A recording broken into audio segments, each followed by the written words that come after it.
Baik, saya gentenan sing lanang. Siap atau tidak? Nah, itu siap meraih husnul khatimah. Jangan takut karena semua orang pasti akan harus siap. Mas Hendar siap? Siap, alhamdulillah. Loh, ini salah satu tempat-tempat yang baik itu di situ. Nah, ini yang pertama, kiat ini harus dipenuhi.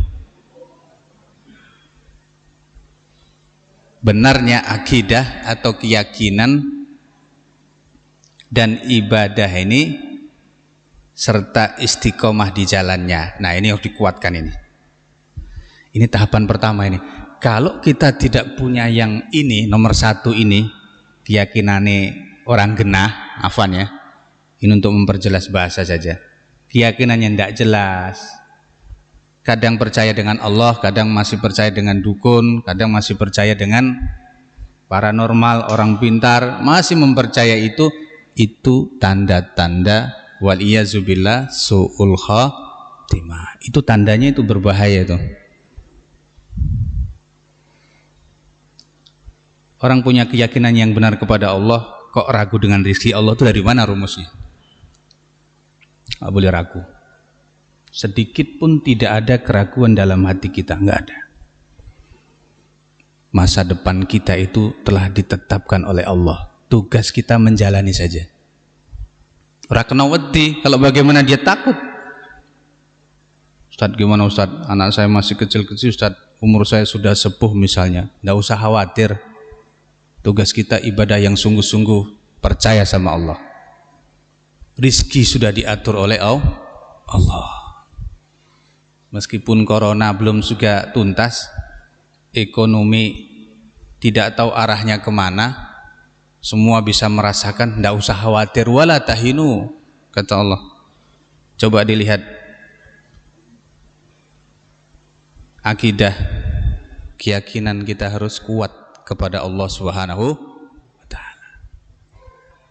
Nggak usah ragu. Wah, kalau ragu bahaya ini nanti. Setelah keyakinan maka ibadah. Nah, termasuk ini salat subuh. Ini dijaga ini saran-saran untuk husnul khotimah itu ya. Salat subuhnya ya dimaksimalke ya.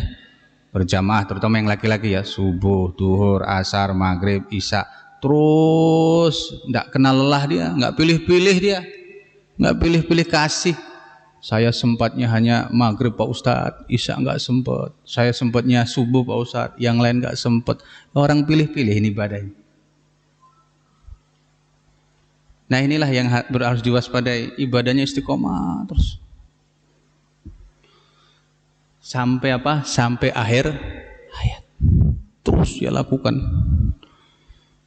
Nah, masalahnya itu kita itu terkadang ndak kuat menjalani ini kalau ndak dikuatkan dengan keyakinan. Tapi ada hadisnya Ustadz, katanya innamal a'malu bi khawatimiha, sesungguhnya amalan itu tergantung akhirnya. Pernah dengar nggak itu? Pernah dengar nggak? Pernah. Tapi itu dengan rahmat Allah. Apa jaminan orang yang sudah sungguh-sungguh semacam ini? Misalnya seperti kita ini misalnya, sholatnya sudah berapa puluh tahun ini ya berjamaah. Akan ending yang baik nanti dilihat. Allah akan menguji di akhir-akhir hayat hidupnya. Ada model manusia itu sholatnya sebelumnya dia sholatnya bermasalah. Kemudian timbul kesadaran terus sholat. Mendekati akhir-akhir usianya, begitu ada corona misalnya, dia surut, nggak ada lagi. Ini bahaya ini.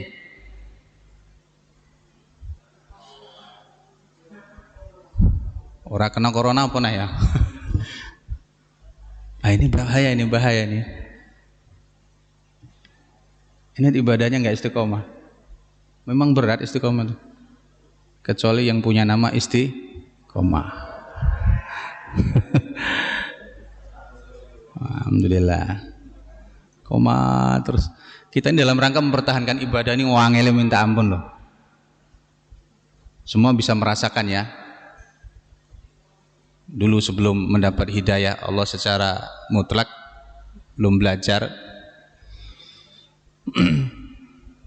Kadang kalau sholat dulu itu kan masih pilih-pilih ya. Pilih-pilih. Aku sempetnya yo maghrib Pak Ustadz.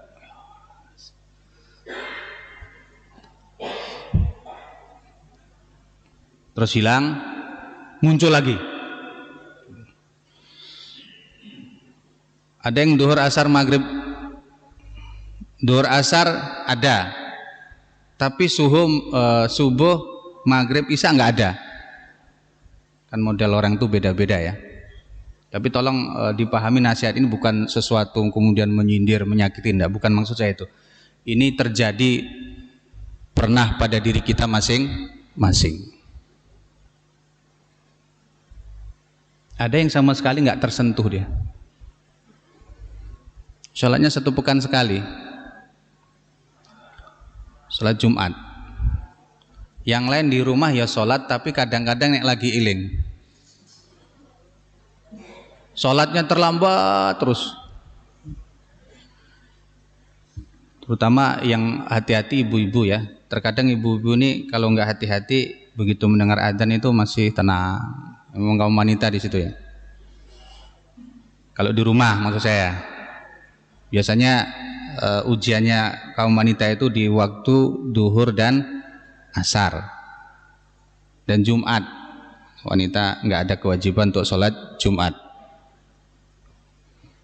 Ya pikir kemudian sudah adzan gimana ini saya kok belum, apakah saya sudah sholat atau belum, asal sudah masuk waktu sholat duhur atau adzan Jumat itu, maka ibu-ibu nggak usah menunggu setelah selesai khutbah Jumat selesai baru sholat, nggak usah. Ibu-ibu langsung sholat duhur saja 4 rakaat, jangan sholat Jumat. Nah, ada juga ibu-ibu yang sholat Jumat di luar. Dia sholat Jumat apa? Padahal dia di rumah. Sholat duhur biasa. Disegerakan, jangan ditunda-tunda. Kita ini sukanya terkadang menunda-nunda. Tunis suwe. Ya kalau masih hidup. Ya, seperti ini aja gampangannya. Kemarin yang masih punya hutang puasa itu sebenarnya harus segera selesai itu. Harus selesai itu. Jadi nggak ada alasan seperti puasa yang akan datang tuh, Ustaz, saya masih punya hutangmu pirang berapa bulan. Kok nggak selesai-selesai? Padahal hutangnya minimal hanya 7 hari kalau perempuan. 7 hari ya pol-polannya maksimal 2 minggu, jarang sekali itu perempuan.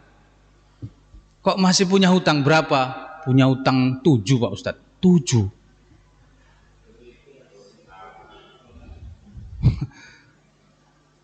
Nah, sebenarnya itu sudah nggak ada lagi hutang tuh kalau sudah masuk Ramadan yang akan datang. Maka kata Rasulullah kemarin menyebutkan itu dalam hadisnya begitu. Man shoma Ramadanan, barang siapa berpuasa bulan Ramadan penuh, summa atba'ahu sittan, kemudian diikuti 6 hari.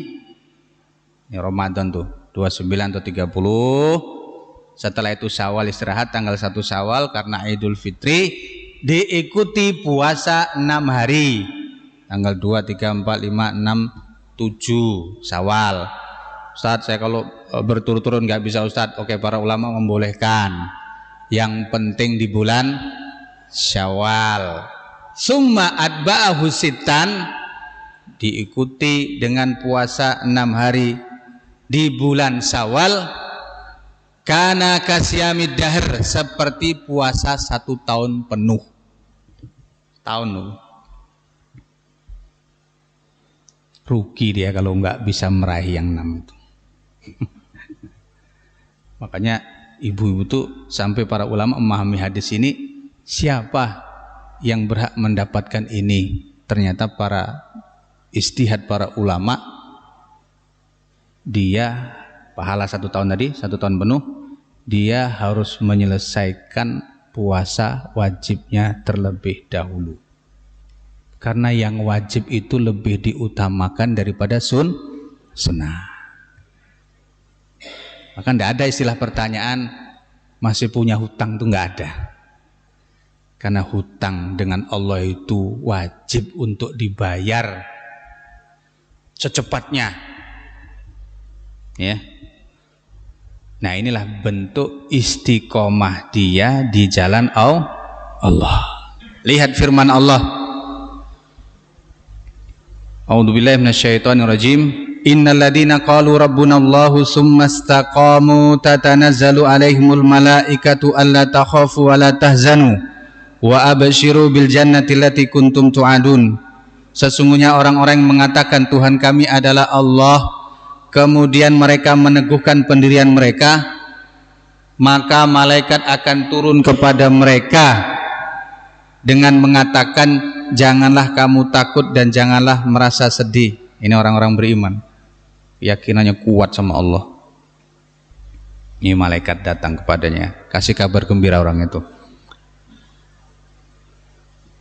Wala takhafu wala tahzanu, jangan kamu takut, jangan bersedih hati. Loh, ini yang mengatakan Allah loh, yang nggak boleh sedih hati. Ada corona, kemudian corona disalah-salih gara-gara corona. Aku rasa nyambut gawe gara-gara corona. Raiso kumpul-kumpul reuni karo kancaku gara-gara corona. Nggak boleh. Karena itu sudah ketetapan Allah. Tugas kita ikhtiar saja, memperbanyak doa dan tidak usah takut yang berlebihan. Ngono dinikmati saja. Hanya orang pada takut ya. Kemana-mana itu pegangannya apa? Apa? Sanitizer itu semprotan di sai. Ya nggak apa-apa, ikhtiar. Ketemu sama orang dia sudah menjaga jarak, takut sekali. Jadi kalau ada orang sudah wahing, kira-kira apa? Nah, jadi orang sudah mulai membatasi diri. Kalau wahing sekali dua kali masih mending, ini kok butak batu nggak berhenti-berhenti. Mulai ya. Ini namanya manusia itu kan pikirannya ya biasa lah ya. Penting jangan lupa masker kalau keluar. Baca doa saja yang banyak. Bismillah, jaga imun. Makanya yang berkualitas, dikit berkualitas. Kemudian istirahat cukup. Ibadahnya diperbanyak. Jangan ibadahnya cuma milih-milih tadi. Malah justru ini kita harus lebih banyak mendekatkan diri kepada Allah, karena bisa saja nanti akhirnya dia akhir hayatnya adalah kematian. Nanti ada doa yang disebutkan dalam hadis Rasulullah itu, oh jangan takut, jangan merasa sedih. Anakmu sekarang sudah kuliah, anakmu lagi sekolah, tapi nggak pernah ketemu dengan gurunya, online, semua pusing lihat HP itu. Nggak usah khawatir, memang rahasia Allah tuh di situ. Nggak usah sedih kamu, dihadapi saja. Ya, karena semua itu tidak terlepas dari takdir Allah Subhanahu wa Ta'ala. Kabarkan gembira kepada mereka dengan surga yang telah Allah janjikan kepadanya. Kan ya. Jangan nyalah-nyalahkan corona. Tidak usah. Ya. Perkembangan sekarang ini kita ngelihat informasi biasa saja, nggak usah tegang urat saraf. Mungkin di awal-awal dulu melihatnya pada khawatir yang berlebihan, sekarang biasa, enjoy saja, dinikmati. Piro rasa sedih, aduh munggah meneh, aduh udah gue. Biasa saja. Yang penting kita menjaga diri kita masing-masing dengan sekuat mungkin. Dan jangan lupa memperbanyak doa. Lama-lama kalau suka ngelihatnya mendino sing didelok daftar meninggal dunia, aku malah stres dhewe ngono. Kapan iki awake dhewe? Pokoknya dihindari, ikhtiar itu penting, itu saja ya. Tidak usah takut yang berlebihan. Makanya ada yang sholat berjamaah di masjid takut, nada ya, di tempat tertentu itu takut ya. Mungkin awal-awal dulu menegangkan, kita semua merasakan itu. Ya anehnya memang corona itu pilih-pilih tempat, itu saja masalahnya. Ya toh? Adanya di sekolahan, adanya di kampus, adanya di pondok, adanya di masjid. Pilih-pilih dia, masya Allah. Di mall biasa, di bis umum boleh, acara jagongan oleh, bal-balan sekarang dibuka. Jadi kita tenang saja, nggak usah khawatir. Pokoknya yang penting presentasinya itu dipenuhi saja, ya. Memang kalau sudah kumpul banyak seperti di tempat-tempat apa walimatul urus itu memang harus banyak doa itu. Jangan terus nekat juga, harus rapopo, tawakal Allah, enggak. Iya betul, tawakalnya sudah, tapi jangan lupa tetap memperbanyak doa, karena bisa saja memang dari situlah mulainya nanti. Jangan khawatir yang berlebihan, jangan takut yang berlebihan juga, ya. Dijalanin saja, bismillah, jaga fisik baik-baik, kesehatannya masing-masing, istirahat cukup, banyak doa, selesai. Kalau meninggal insya Allah husnul khatimah. Kenapa? Karena ibadahnya sudah maksimal tadi. Kalau meninggal nanti sudah beres, sudah siap. Iki akidah ya ora cetha, ibadah ya aras-arasen. Kena corona, wal iyazubillah, naudzubillah min. Ya meninggal tidak harus corona. Wong sehat-sehat gini aja meninggal ya. Ya toh? Ya. Sarapan subuh hari Ahad, wetenge loro izin pulang leren bablas. Ya. Macam-macam itu urusannya Allah, tidak usah kita berlebih-lebihan. Jangan takut dan janganlah merasa bersedih hati, ya. Itu yang pertama. Yang kedua, lihatnya, nah ini hati-hati, bertobat dari dosa. Dosa ini dihilangkan ini. Pembahasan dosa sudah terlalu banyak. Sing penting prakteknya untuk ditinggalkan, orang diprakteknya dosa nih.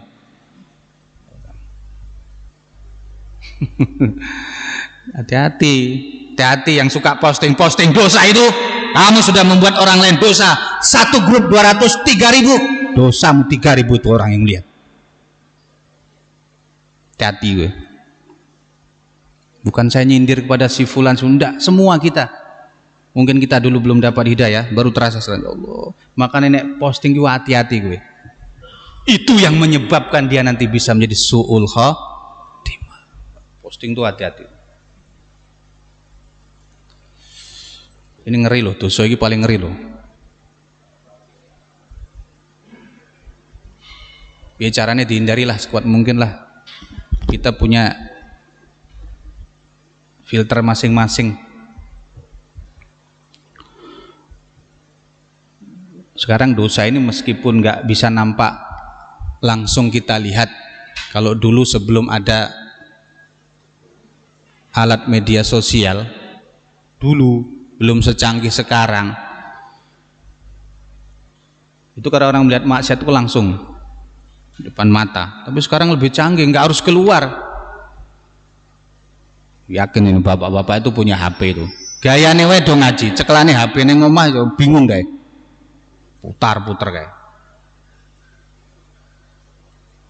Akhirnya dilihat situs-situs yang nggak pantas. Dosa lagi itu. Saya yakin semuanya kita pernah melihat. Jujur, pernah lihat enggak? Hai bapak-bapak, pernah lihat enggak?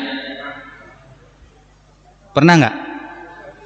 Oke bapak, saya kira ibu-ibu pernah lihat enggak? Hah? Pernah?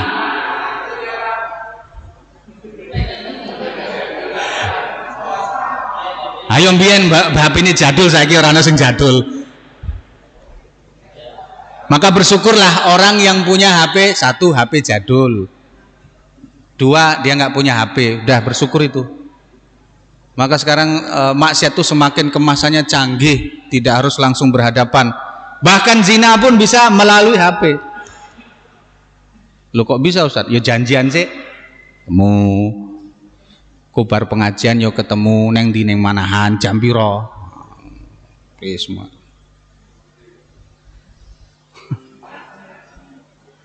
Ya Allah, sedih kadang kalau melihat ini nih. Lah nek nonton TV hati-hati. Yang ingatkan kita semua bukan apa-apa. Kita ini bukan manusia sempurna, nggak ada. Kita ini banyak salah dan hati-hati. Ya kalau dialihkan, cari yang lain. Kok sensitif meneh ki kelambine? Alihke meneh. Ora malah dipentelengi, ora apa-apa sik dilu Ustaz. Pas lagi ngelihat ini ya. Pas lagi ngelihat qadarullah meninggal lagi grup ya. Hah? Itu diantara su'ul khatimah. Hati-hati loh ya. Bangun tempat-tempat wisata hati-hati. Banyak-banyak dzikir ya Allah, astagfirullah ya Allah. Jangan jadikan maksiat ini sebagai amal terus menerus, nggak ada perubahan.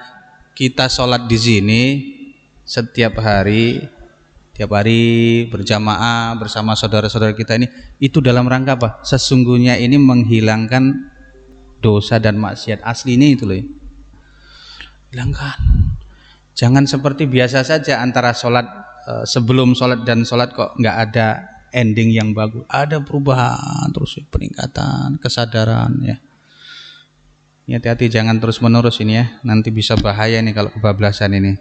Na'udzubillah min dzalik ya. Yang ketiga, berbaik sangka kepada Allah. Baik sangka terus saja gitu.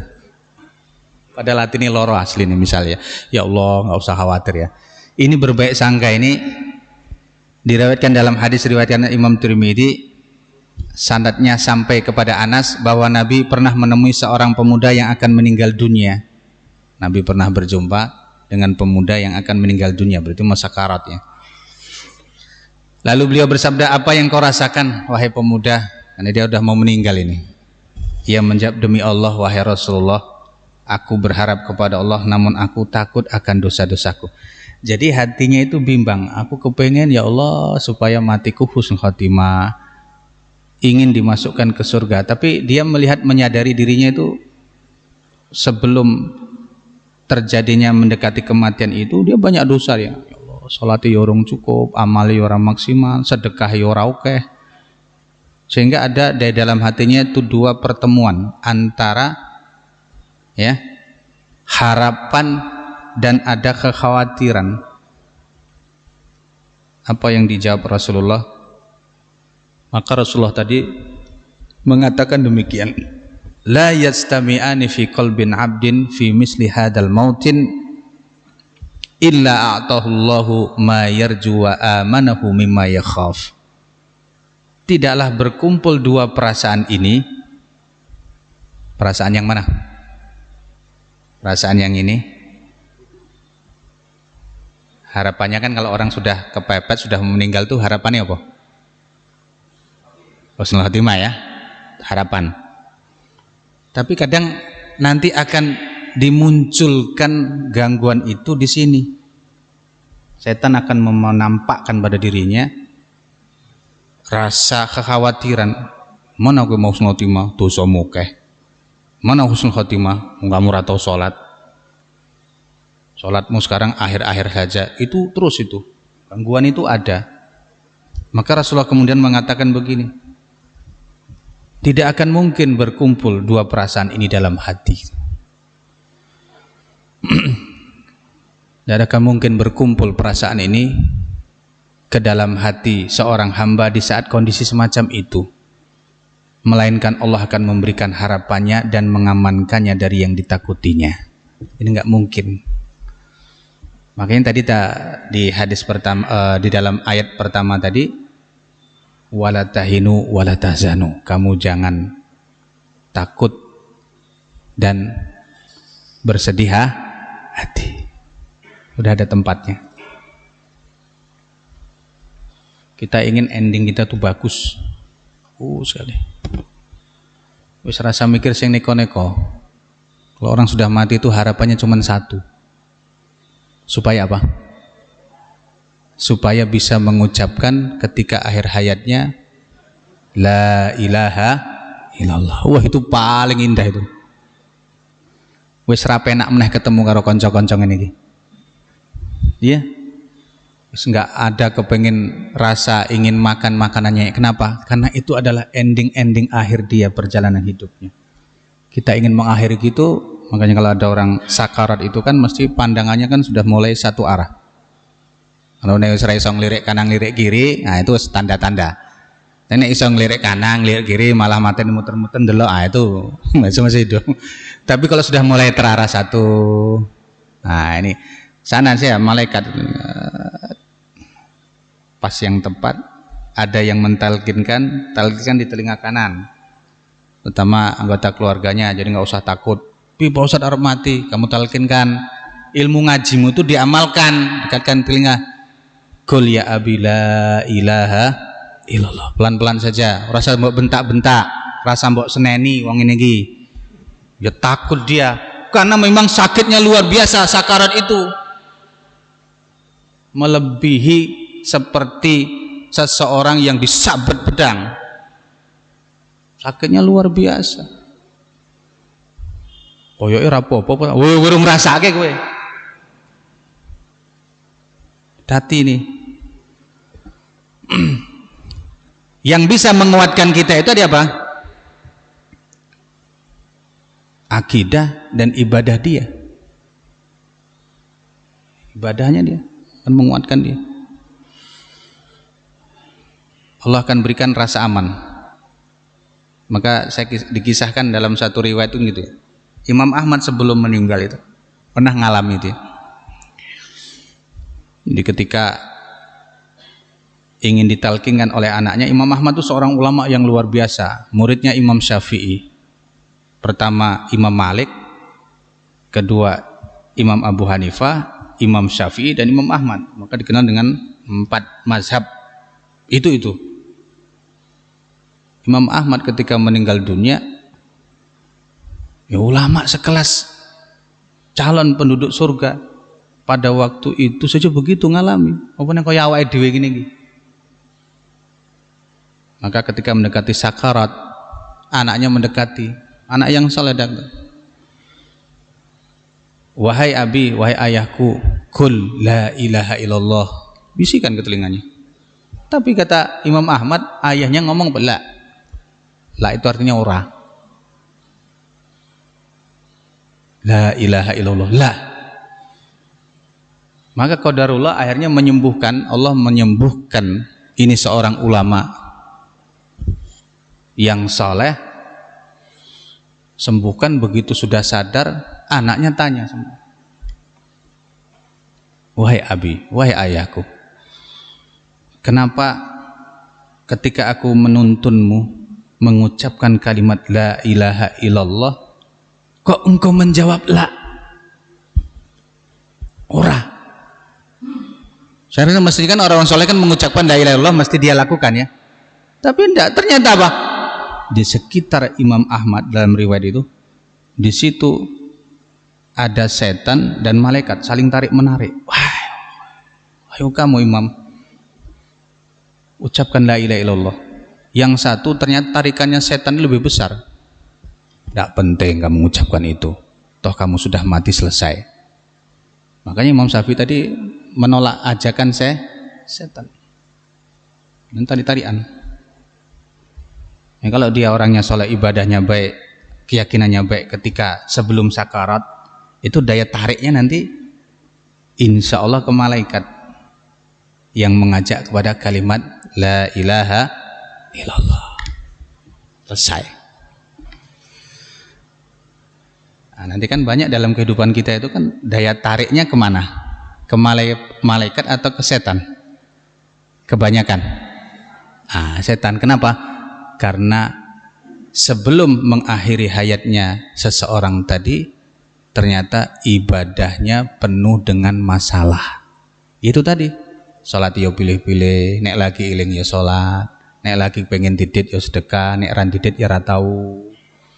Terus dia lakukan hanya gitu, naik turun, ibadah kok naik turun, kenceng ya terus naik, gridnya harus naik. Ini akhirat, urusannya taruhanin surga dan neraka. Tapi kalau cuma ada turun dosa, turun lagi dosa, berbahaya ini. nanti akan menyebabkan dia menjadi su'ul khatimah. Kuatkan keyakinan kita, ya, ibadah kita, jauhi perbuatan dosa dan maksiat. Dua itu. Nah, masih ada nggak ini penyebabnya itu di situ? Kalau di situ keyakinan sudah lemah, ibadahnya serang genah, dosane yo mlaku, hati-hati kowe. Tuh 2, 3 bermasalah. Ini menyebabkan su'ul khatimah. Tidak cukup sampai di situ. Nah, ada lagi nih ya. Disebutkan di sini selalu berbaik sangka terus ya. Pokoknya berbaik sangka terus aja lah. Nggak usah sedih kamu nggak punya duit, gajimu sekarang dikurangi cuman gara-gara apa? Qadarullah. Ini ada faktor corona, enggak apa-apa. Husnudzon saja sudah. Jalan terus, jalani saja. Yang sakit-sakit kamu nggak usah ngeluh, kamu tetap berjalan terus. Tapi ibadahmu yang kuat. Jangan pilih-pilih juga kalau ibadahmu. Pilih-pilih lagi iling Pak Ustadz. Hati-hati. Waktu ini loh. Hiburan itu sakit itu. Mana awake dhewe nek lara disyukuri, alhamdulillah. Dosa-dosaku insyaallah mudah-mudahan diampuni. Betul itu. Ini akan yang sakit-sakit itu. Jangan lemah. Karena lemah ada orang demikian di luar itu. Sebelumnya dia nggak sakit ibadahnya istiqomah, begitu Allah memberikan ujian dan cobaan, nggak tampak dia di masjid beberapa hari, berapa pekan dan berapa bulan bahkan bertahun-tahun, hilang dari peredaran dia. Malah justru ketika dia sakit itu semakin dekat dia kepada Allah. Husnudzon. Pokoknya siap-siap kita masing-masing. Harapan kita kepengen itu sehat terus toh. Iya toh? Sehat terus toh. Tapi nggak asik, harus ada sakit. Maka yang kita takutkan itu musibah itu datang secara tidak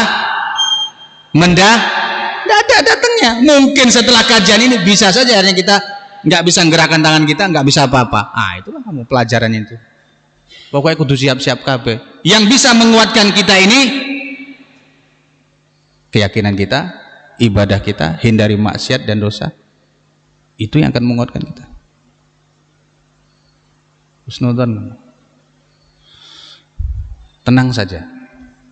Pokoknya baik sangka terus saja. Meskipun kondisinya nggak sesuai yang diharapkan. Masa sakit terus Pak Ustadz saya dikasih. Itu sesungguhnya kalau dia renungi hadis-hadis Rasulullah itu, kalau dia betul-betul imannya kuat, dia meyakini ini dosa saya dalam rangka dibersihkan oleh Allah. Bersihkan. Nanti ketika Allah sembuhkan, biasanya lah, dengan izin Allah baru diwafatkan. Selesai. Itu maksudnya apa? Nanti sudah nggak ada lagi penyiksaan nanti dia. Kepengen nggak dihindarkan dari siksa? Kepengen atau tidak? Dirsisik dosane kuwi. Nanti nggak akan disiksa lagi. Tetap berbaik sangka terus kepada Allah. Meskipun kondisi kita nggak nyaman semua. Ya kalau jatuh kecelakaan pokoknya dinikmati ya qadarullah. Memang sudah takdir. Terus rasanya nyala ke wong liya, nggak usah. Semuanya tertulis di Lauhil Mahfud. Kita sudah berikhtiar berusaha ya. Yang keempat terakhir, berbuat baik kepada orang lain. Ini. Ada hadis riwayat Tabrani menyebutkan perbuatan baik kepada orang lain dapat menjaga dari kematian yang buruk. Mulai awake dhewe sing apik-apik. Jadi nggak ada niatan kita itu untuk menyakiti orang lain. Lakukan ya. Ini bukti rasa sayang tuh di situ ya. Sayang. Kenapa kok sering kita itu mengingatkan jamaah itu bukan nggak suka, seneng sayang. Kita ini orang beriman, saudara. Nggak ada untuk menyakiti si fulan, nggak ada manfaatnya. Habis tenaga kita. Kalau kata Mbah Santu tuh jangan banyak menggonggong katanya. Menggonggong. Lihat ini, menjaga dari kematian yang buruk. Sedekah yang dilakukan secara sembunyi-sembunyi, wah rahasia dia. Wah, dia kasih tetangganya makanan, kasih sedekah. Jangan dikira Bapak Ibu yang dirahmati Allah, sing bersedekah sing dilis wae lo ya. Ini mungkin ada yang sengaja merahasiakan dia, nggak mau diekspos. Saya pokoknya rahasia saya dengan Allah sudah. Ini sedekah sunnah maksudnya. Rahasia ya lakukan, meskipun sedikit apa-apa lakukan. Kemudian yang suka tampil nama-namanya, luruskan niatmu lillahi ta'ala, sudah itu saja, fokus, ora rasa melihat daftar terus ya. Pokoknya lillahi ta'ala, itu dalam rangka apa? Menghindari ya kematian yang buruk. Bahkan sedekah sembunyi itu memadamkan kemurkaan Allah, dan silaturahim dapat memanjangkan umur. Silaturahmi, kamu ke saudaramu, tilik saudara, bawakan makanan. Adik kakakmu kok secara ekonomi kok ndak mapan, kamu mapan, bawakan, kasih sedekah. Jangan jadikan beban. Inilah saudaramu, dialah nanti yang mungkin akan menyolatkanmu, dialah yang nanti akan mungkin mendoakanmu. Nah ini orang-orangnya itu saja. Jadi jangan jadi beban kalau melihat saudaranya miskin, fakir, nggak punya apa-apa, menjadi beban gara-gara apa? Ya itu tadi, begitu saat-saatnya korban tak kayak daging yo, kayaknya yo butuh. Padahal dagingmu di rumah banyak, ambilkan, bawa, kasihkan. Aku ingin engkau dalam keadaan tetap senang. Ah, inilah yang akan mendoakan kita. Berbuat baik terus, bukan untuk berbuat keburukan. Jangan disuudoni kalau orang berbuat baik. Husnudan saja, bismillah. Kita lakukan, tidak ada kepentingan kita. Saya sering sampaikan di luar, kalau bukan karena rasa bukti cintaku kepadamu, kepada jamaah, sudah aku tinggalkan sebelum. Iya, ngapain ngurus kalian? Ngurus awakku dhewe sih oke masalah. Nah kadang ini jamaah nggak bisa memahami. Ia pikir oh, Ustadz ki nglarake hati jadi. Kok sing nglarake sapa? Asine Ustadz ki loro hati. Tapi dirasakan kenapa? Karena rasa cintanya. Mengamalkan hadis Rasulullah, siapa yang saling mencintai karena Allah? Dua orang. Mencintai karena Allah. Kata Allah melalui hadis Rasulullah, nanti akan dia mendapatkan naungan pada hari kiamat, dijaga dari terik panasnya matahari. Karena Allah. Sering kita komunikasi yang baik, Kalau ada masalah, sampaikan aja, kita selesaikan bareng-bareng. Apalagi ini sebentar lagi mau korban. Semua saling menguatkan. Jangan saling menjatuhkan, nanti nggak bagus. Berbuat baik terus saja, lakukan saja. Jaga silaturahmi. Kelima, menunggu tibanya waktu sholat, berjalan kaki ke masjid dan menyempurnakan wudhu. Ini yang lagi error ini ibu-ibu, kenapa kok sering terjadi kegaduhan ketika saat mau sholat berjamaah? Ibu-ibu perlu tahu, disuruh sholat di sop-sop depan tidak ada yang mau. Ini dulu